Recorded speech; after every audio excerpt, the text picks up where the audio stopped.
स्कंद पुराण। उस स्कंद पुराण के रेवा खंड से भगवान सत्यनारायण जी की व्रत कथा के 5 अध्याय लिए गए हैं। प्रमुख है भगवान नारायण का पूजन और व्रत कथा है उसकी महिमा। भगवान का जो अनुष्ठान करते हैं, जो पूजन करते हैं, जो आराधना करते हैं, उनको किस प्रकार का फल मिला अथवा क्या परमात्मा की महिमा है, वह जो हमको दर्शन कराती है वही 5 अध्यायों में वर्णित स्कंद पुराण की 5 अध्याय सत्यनारायण जी की व्रत कथा। कथा का उद्गम इस प्रकार हुआ जैसे सभी पुराण है ना, भागवत जी हुए या अन्य जितने भी पुराण हैं, सबका निकास उद्गम जिसको बोलते हैं वह नैमिषारण्य की भूमि से हुआ। नैमिषारण्य तीर्थ में शौनक जी के सहित 88,000 ऋषि रहते थे। बड़े बड़े पिप्पलादा गौतम मुनि वहीं विराजमान थे। विश्वामित्र अत्रि आदि 88,000 ऋषियों के बीच में बद्रीनाथ धाम से व्यास जी के परम लाडले से श्री सूत जी महाराज पहुंचे। जैसे ही सूत जी महाराज गए तो वहां ऋषि यज्ञ से विराम दे करके, यज्ञ चल रहा था, सहस्र वर्षों में पूर्ण होने वाला, हजारों साल तक चलने वाला अनवरत यज्ञ होता है ना, जैसे भागवत ज्ञान यज्ञ है वो 7 दिन तक चलती है ना। एक दिन चली, विराम हुआ, कुछ समय के लिए जैसे समय मिलता है वैसे ही उस यज्ञ में विराम हुआ। तो विराम के बाद में सभी ऋषि महामुनियों ने श्री सूत जी महाराज को एक वट वृक्ष के नीचे, वट वृक्ष बोलते हैं बरगद के पेड़, आसन लगा करके उनको बिठाया और उनसे कहा, प्रभु मानव के कल्याण के लिए, अति शीघ्र कल्याण के लिए कोई आप उपाय बताइए। तब सूत जी ने अनेकों उपाय बताए। तब ऋषियों ने कहा, हे प्रभु, हे ऋषिवर, आप जो हमको बता रहे हो, जिस तरह का दिशा निर्देशन कर रहे हो कल्याण के लिए, वह पूर्णतः जो मानव हैं आने वाले, यानी हम कलयुग के, इनके लिए ठीक नहीं बैठेगा। बोले क्यों? बोले महाराज, आपके बताए हुए मार्ग कठिन है। कली काल में व्यक्तियों की अल्प आयु होगी, अल्प बुद्धि होगी। अब कौन इतनी विशाल विशाल पुराणों को पढ़े, कौन पुरस्चरण करे, कौन यज्ञ करे, कौन आराधना तपस्या करे। महाराज समय ही नहीं है, घर बनाने से, तन ढकने के लिए वस्त्रों से, भोजन की व्यवस्था में जीवन निकला जा रहा है। कोई उपाय उत्तम सा बताओ, अन्यत्र कोई मार्ग बताओ। अब जैसे आप कहो हमको वहाँ जाना है साहब 9 नंबर पे, अब उसके लिए मार्ग बहुत हो सकते, नहीं हो सकते। इधर से भी चले जाओ, अरे आगरा होकर के घूम के भरतपुर होकर के आ जाओ, ऐसे चल जाओ, सीधे चले जाओ। लेकिन उत्तम तो वही है। किससे जाओगे? बोले साहब पैदल है तो पगडंडी निकल जाओ, जल्दी पहुँचोगे। तो महाराज कोई उत्तम सा उपाय बताइए, छोटा सा। तब सूत जी महाराज के मुखार बिंद से जिसका प्रवाह हुआ वह सत्यनारायण भगवान की व्रत कथा है। सूत जी ने बताया, बोले महाराज, एक बार देवर्षि नारद देवलोक से, देवता देवलोक में विराजमान है ना, वहां से भूमि मंडल पर भ्रमण करने के लिए आए। वह सभी तीर्थों में गए, वृंदावन भी आए, हरि क्षेत्र, कुरुक्षेत्र, सेतुबंध इत्यादि इत्यादि तीर्थों में जब उन्होंने भ्रमण किया, सभी तीर्थों में गए। क्योंकि साधु संत और देव पुरुष को तीर्थों में ही जाते हैं ना सबसे पहले, तीर्थ ही परम पवित्र है। जब सभी तीर्थों में नारद जी भ्रमण किया नारद जी ने, तो उनके मन को संतोष नहीं मिला। तीर्थों में क्या मिला उनको? अशांति की प्राप्ति हुई। अरे तीर्थों का नाम ले दो, अभी आपसे हम काशी का नाम ले दें तो आपके मन में क्या होगा? मन अपने आप से एक तस्वीर बनावेगा कि गंगा जी बह रही होगी, साधु संत उसके निकट बैठ करके माला का जाप कर रहे होंगे, परमात्मा का नाम जहाँ देखो वहाँ ब्राह्मणों के बड़े बड़े वेद मंत्र चल रहे होंगे, संध्या वंदन करते हुए देव ऋषि दिख रहे होंगे, नौका में विहार करते हुए श्रद्धालुओं की तस्वीरें अपने आप मन बना लेगा, शांति। लेकिन वहाँ असलियत में किसी भी तीर्थ में जाओ, तीर्थों में उन्होंने खंडित होते हुए क्या देखा?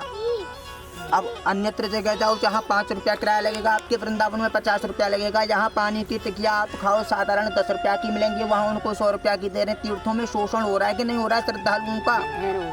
उनको निःशुल्क भोजन कराना चाहिए, उनकी सेवा करनी चाहिए। जैसे कावड़ लेकर के आते हैं, आप सब उनकी श्रद्धा सेवा करते हो, उस प्रकार की व्यवस्था न हो के उल्टा उनसे धन का शोषण किया जा रहा है। नारद जी को अशांति मिली। अशांत चित्त होकर के देवर्षि नारद हम जैसे गृहस्थी जनों के निकट गए, साधु जनों के निकट गए, ब्राह्मणों के निकट बढ़ दिए गए, सभी प्रकार के संन्यास इत्यादि उन्होंने देखा कि सब पतित हो रहे हैं। पतित माने पूर्ण भ्रष्ट तो नहीं, लेकिन पूर्ण ईमानदारी भी नहीं है।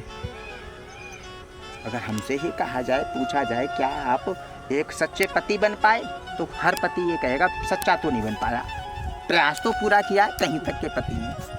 बेटा, किसी बेटा से कहा जाए क्या आप सच्चे माता पिता के सच्चे पुत्र बन पाए, पुत्र का कर्तव्य निभाया, सबके मुंह से ना ही आएगी, अंतर्भावना यही कहेगी।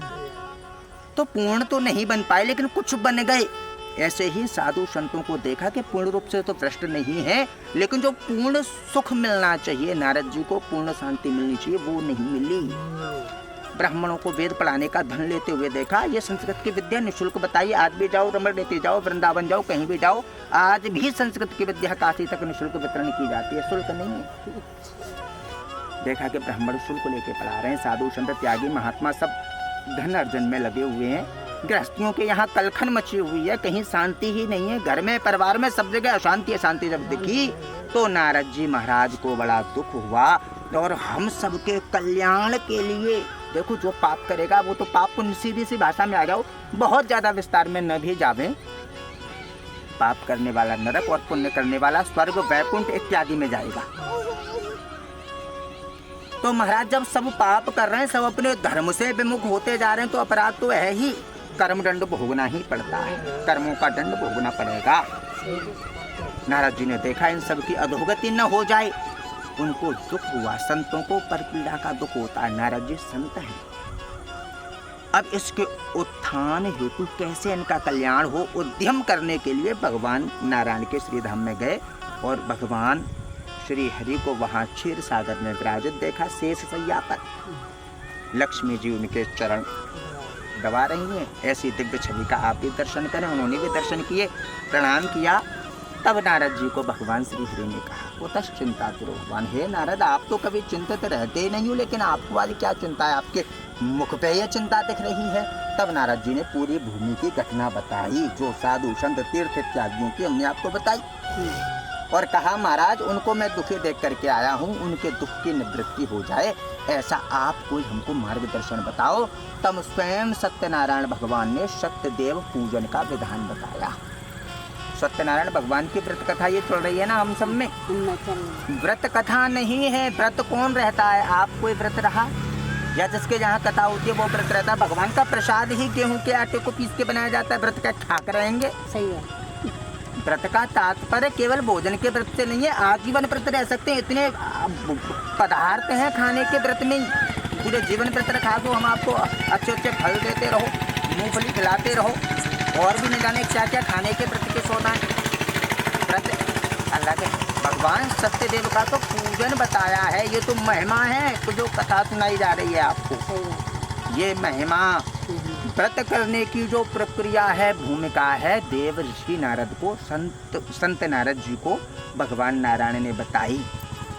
कथा का क्या नेम बताया, कथा मतलब भगवान सत्यदेव का पूजन कैसे बताया। सबसे पहला नियम है कि व्रत कथा को केले के वृक्ष के नीचे बैठ करके सुननी चाहिए। केले का वृक्ष भगवान नारायण का ही रूप है, करते हैं ना केले की पूजा, वो नारायण की पूजा है। बोले ऐसा संभव न हो तो बिहार आदि में आदमी केले के वृक्ष के ही नीचे कथा होती है। बोले न हो तो केले के खम्भे बांधो, चौकी बनाओ, भगवान का दरबार, भगवान की चौकी पे विराजमान करके पूजन करो और भगवान की कथा सुनो। ये भी संभव न हो तो केवल केले के प्रसादी का भोग लगा दो, लेकिन सत्यदेव भगवान का पूजन करो। समय सारणी, कथा का समय जो शुद्ध है, बिल्कुल ठीक शास्त्र विधि के द्वारा है, वो सायंकाल का ही है। दिन में व्रत हो जाता है, सायंकाल को भगवान का पारायण करना चाहिए, भगवान के प्रसाद से व्रत को तोड़ना चाहिए। बाकी आप सुबह करो, दिन में करो, कोई विधान नहीं। परिवार को करो, चौथ को करो, मावस को करो, किसी भी तिथि में करो, किसी भी बार में करो, कभी भी कर दो। मंगलकारी परमात्मा की कथा मंगल ही करने वाली है। पूजा का विधान बताया। देवर्षि नारद बद्रीनाथ धाम में पहुँचे भ्रमण करते हुए। वहाँ श्री व्यास जी महाराज उस समय स्कंद पुराण के लेखन में लगे हुए थे। भगवान की मंगलकारी व्रत की विधि बताई। देवर्षि नारद के कहने पर श्री व्यास जी महाराज परमात्मा के ही अवतार हैं। उन्होंने स्कंद पुराण में लिखित करी, वही सूत जी ने पढ़ी और सूत जी वही ऋषियों को सुना रहे हैं। बोलिए नारायण भगवान की। उन्होंने बताया, बोले महाराज काशीपुर नाम के नगर में एक दरिद्र ब्राह्मण रहता था। दरिद्र माने गरीब ब्राह्मण था। उस ब्राह्मण का नाम था शतानंद। भिक्षा मांग करके अपने परिवार का लालन पालन करता था। एक दिन उस ब्राह्मण को ज्वर पीड़ा हो गई। ज्वर का तात्पर्य होता है संस्कृत में बुखार। बुखार आ गया शरीर में। अब चलने की सामर्थ्य नहीं रही, भिक्षा मांगने की सामर्थ्य नहीं रही, जिससे वो भिक्षा मांग के लाता, परिवार का पोषण करता। अब जब भिक्षा ही नहीं ला पाया तो सब के सब उसके घर में व्रत से ही रह गए, भूखे रह गए। ब्राह्मण था दरिद्र, लेकिन परमात्मा का अर्चन करने वाला था, परमात्मा का कीर्तन करने वाला, भजनानंदी था। तो भगवान को बड़ी दया आई और एक बूढ़े ब्राह्मण के रूप में भगवान श्री नारायण उस दरिद्र, उस गरीब ब्राह्मण के सामने प्रकट हो गए और उस गरीब ब्राह्मण से कहा, हे ब्राह्मण, तो सत्यदेव भगवान का पूजन कर ले। सारी विधि बताई। इसको करने से तेरे समस्त पाप तापों का नाश होगा, तेरी दरिद्रता क्षण भर में दूर हो जाएगी। उनके कहे हुए कथन के अनुसार जब ब्राह्मण भिक्षा मांग करके लाया, भिक्षा में जो भी मिला, जो भी भिक्षा में प्राप्त हुआ, उसको एक वैश्य बड़क को दे आया। वैश्य बड़क माने व्यापारी को दे आया। पहले ऐसे तो होता था हमने चना किए तो साफ चना ले लो, हमको दाल दे दो, ऐसे ही हुआ करती थी व्यवस्था। दे दिया और भगवान की व्रत कथा की जो सामग्री थी वो लेकर के भगवान नारायण का अर्चन किया। ऐसे भाग्य जगे उस दरिद्र ब्राह्मण के कि कुछ ही समय में धनवान हो गया। देखो ये सत्य मानना। स्त्रिया चरित्रम पुरुषस्य भाग्यम देवो न जानाते कुतो मनुष्य। किस पुरुष का भाग्य कब कहाँ कैसे किसके माध्यम से जाके तो जाए किसी को पता नहीं है। जो खानदाने रईस थे, आज आपने अपनी आंखों से देखा होगा, 2 टूक भूमि नहीं बची है, कहाँ चली गई माया पता नहीं चला। जिनके बाप दादा परदादा भूखे मरते चले आए, आज उनके पैसे, उनके यहाँ पैसे के महाराज गले लगे हुए, कोई ठिकाना नहीं। कितनी माया है, समय कब परिवर्तित हो जाए किसी ने नहीं देखा है, कहाँ जाके हो जाए। ऐसे ही गरीब ब्राह्मण के दिन बदले, वो धनवान हो गया। अब उसको परमात्मा में निष्ठा हो गई। हर पूर्णमासी को भगवान की व्रत कथा करने लगा। एक बार जंगल में, वन में, नितांत एकांत में पर्णकुटी बना करके ब्राह्मण अपने बंधु बांधवों के सहित भगवान नारायण की पूर्णमासी के दिन व्रत कथा कर रहा था। उसी वन में एक बूढ़ा लकड़हारा लकड़ी काटने के लिए आया। जेठ का महीना था, क्योंकि गर्मियों के दिन थे। जब आप खेत में गर्मियों में, अब ये कम गर्मियों में ही गेहूं कटे तो सब पानी ले लेके आते हैं कि नहीं आते? प्यास लगती है बड़ी जोर से। तो लकड़हारा भी बेचारा, मेहनत का काम तो है ही। एक मिट्टी के घड़े में जल भर के लाया, वृक्ष की जड़ में जल को रख दिया और एक सूखे वृक्ष पर चढ़ करके एक सीधी टहनी को काटने लगा। काटते काटते उसके हाथ से कुल्हाड़ी छूट गई, नीचे घड़े पे जाके पड़ी, घड़ा दम से फूट गया। प्यासी धरती, जेठ मासी की धरती, सारा पानी भूमि में चला गया। लकड़हारा प्यास से व्याकुल हो गया। देखिए, आपको हम बतावें, प्यास, प्रयास, प्रार्थना और प्रसाद, ये परमात्मा की 4 श्रेणी है। प्यास होगी तभी व्यक्ति प्रयास करता है, अन्यत्र नहीं करता है। प्यास से व्याकुल लकड़हारा जल की तलाश में और उस निर्जन वन में भटकने लगा। भटकते भटकते इसी ब्राह्मण की कुटिया पे जा पहुंचा, जहां ये ब्राह्मण अपने बंधु बांधवों के सहित भगवान की व्रत कथा करते हैं। वहां जाके याचना करी, है ब्राह्मण देव, थोड़ा जल पिलाओ, प्यास लगी है। ब्राह्मण ने जलपान कराया। लकड़हारे का कंठ जो सूखा हुआ था थोड़ी तृप्त हुआ, वह बैठ गया। भगवान सत्यदेव का पूजन देख